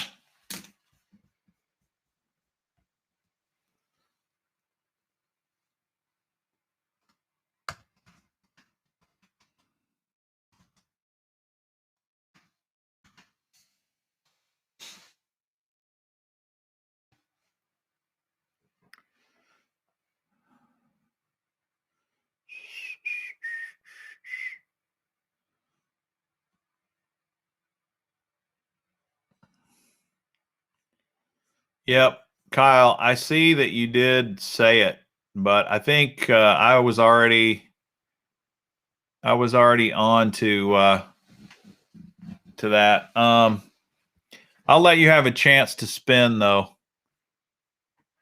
We're gonna let James spin first here.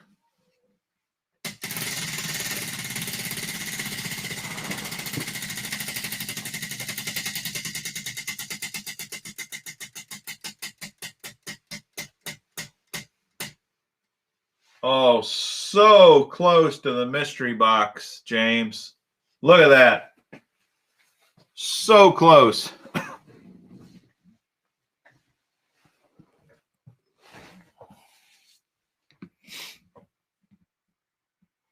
Musky season, dude.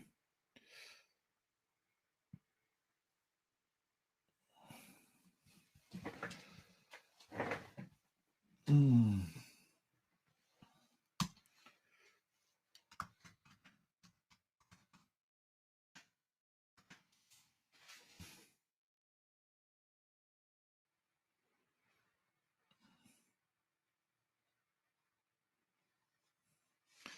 Wow. Bobby's Perfect Frog in Black is out of stock till January 30th. Almost all. I'm telling you, man, Bobby's Perfect Frog is the deal. It is a great frog. All right. James Barron wants a hard bait. Okay. Here we go, James Barron. All right. This is from Monster Bass. It is the Slick Stick 110.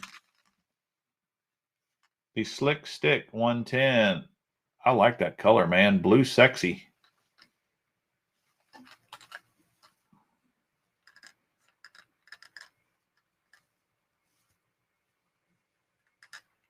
Blue sexy. The Slick Stick 110.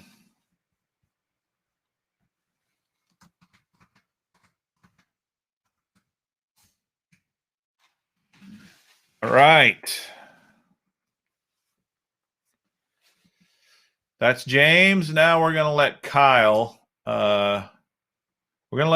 spin, since he did answer correctly right after I basically said I'm not awarding anybody.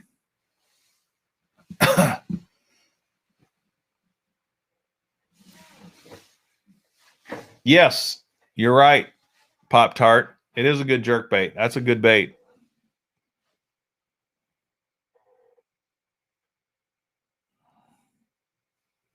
Yeah. Actually, that's called the Patriot, I believe, Matthew. Monster Bass makes the Patriot, and I think they've got like a third revision now up to the Patriot 3.0, and that's a pretty good walking bait for sure. Topwater plug. All right, Kyle. Let's spin.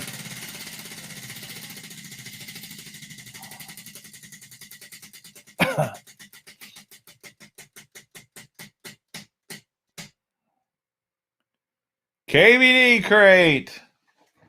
How about that, Kyle?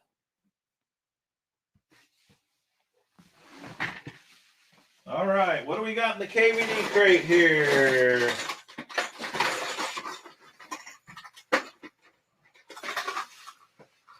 All right.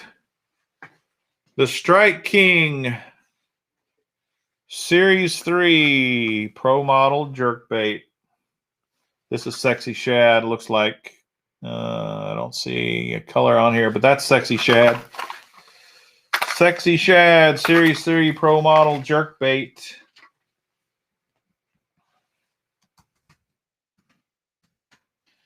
That is a great jerkbait, by the way. I mean, crankbait.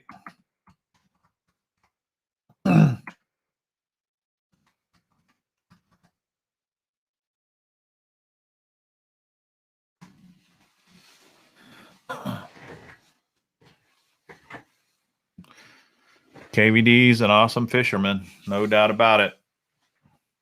Did anybody see his new nitro boat he rolled out today at the Classic? The brand new Nitro Z21 Super Duper. They call it the X series or something.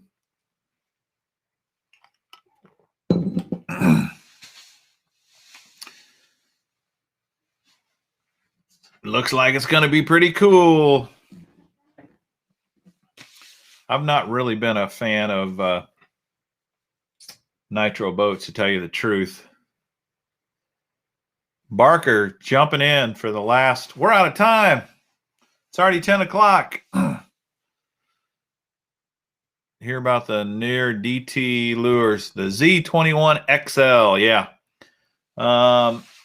I've actually ridden in a lot of nitros as a co-angler. I have not found a single nitro I like the ride in, but I've not ridden in the Z21 XL. So who knows? Maybe I'll like that one.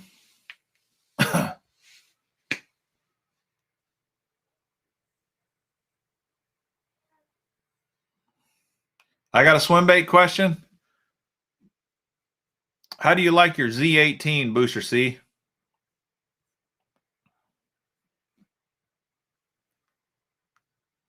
Like the wide deck.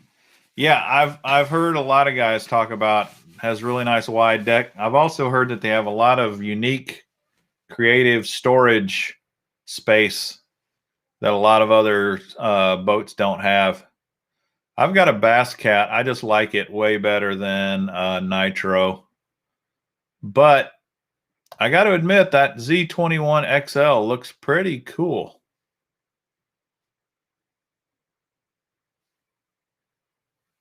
That champion, the 202 champion.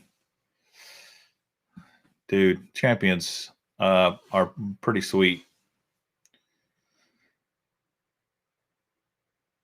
Somebody was asking apparently a swim bait question. I missed it. Sorry, whoever that was.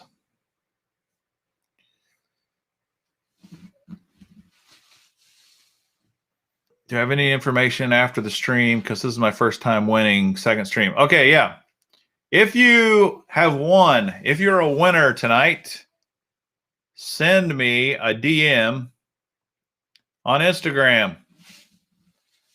That's my Instagram at Mr. Bass TV. Send me a direct message, a DM with your name and what you won, your address so I can mail it to you, and I will send you your lure. If for some strange reason you still have not signed up for an Instagram account, you can send me an email, mrbasstv@protonmail.com.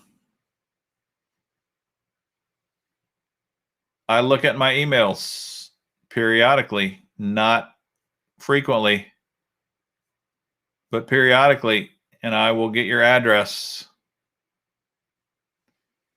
I got a lot of hats, Barker Bass, and I got a lot. And I got more coming because I haven't done my hat question in a long, long time. Before we wrap up tonight, I will do a hat question. And if you can name the correct team, you can spin to win. And if you've already won tonight, John Gill, John Smith, you cannot answer this question. You can only win once per night. So,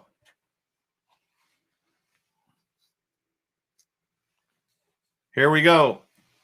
Name this baseball club.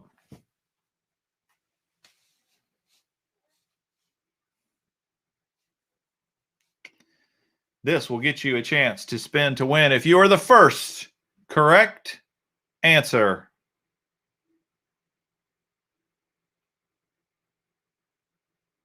Yeah, I have used a negotiator. It's amazing, Matthew.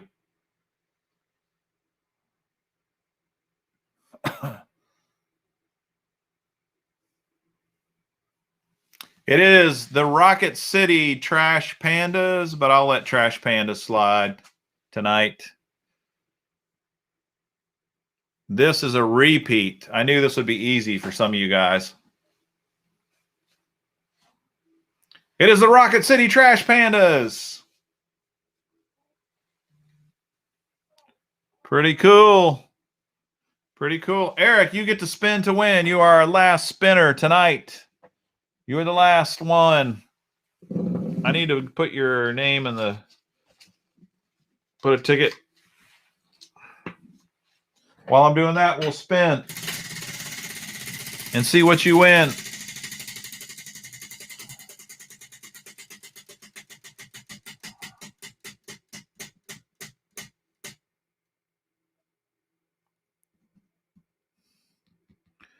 So close. That mystery box, man, was a lot closer tonight.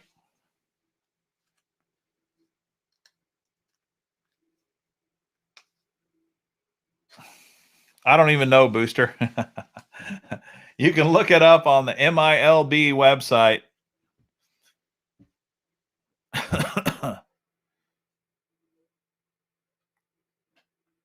Eric wants something out of the miscellaneous bucket. Here it is. Speaking of frogs, here's a live target sunfish, which is nothing more than a hollow body frog made to look like a sunfish. This is a great lure, by the way. Live target sunfish for Eric Brewer.